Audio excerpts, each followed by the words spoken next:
नमस्कार दोस्तों, आज हम जानेंगे कि छींक लेना भी होता है शुभ। अगर आपने अब तक हमारा YouTube चैनल सब्सक्राइब नहीं किया है तो इसे अभी सब्सक्राइब कीजिए। जानिए कब होता है छींक का आना शुभ। नए वस्त्र पहनते समय कोई छींक दे तो यह दुगनी खुशी मिलने के संकेत होते हैं। इसका अर्थ है कि शीघ्र ही नए वस्त्र मिलने वाले हैं। कार्य पर जाते समय यदि कोई पीछे से छींक देता है तो काम अवश्य पूर्ण होता है। शुभ कार्य करते समय छींक देने पर काम पूरा होने में बाधा रहती है। यदि उसी समय 2 छींक आ जाए तो कार्य अच्छे से हो जाते हैं। दुर्घटनावश अशुभ प्राकृतिक संकेत को देखते समय छींक आ जाए तो इससे सभी अशुभ असर दूर हो जाते हैं। अगर कोई मरीज दवाई लेने जा रहा हो और छींक आ जाए तो वह शीघ्र ही ठीक हो जाता है।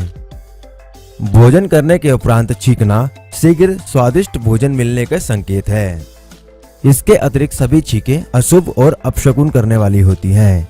जब ऐसा अपशकुन हो उस समय ओम राम रामंती शांति शांति का जाप कर लेना चाहिए या किसी मंदिर में प्रसाद चढ़ाकर बांट दें। ऐसा करने से छींक के दुष्प्रभाव खत्म हो जाते हैं। तो दोस्तों, आपको यह हमारा वीडियो अच्छा लगा तो इसे लाइक व शेयर करें। अपने सवाल व सुझाव हमें कमेंट के द्वारा भेज सकते हैं। इसी तरह के और वीडियोस देखने के लिए हमारे चैनल को सब्सक्राइब कीजिए। धन्यवाद दोस्तों।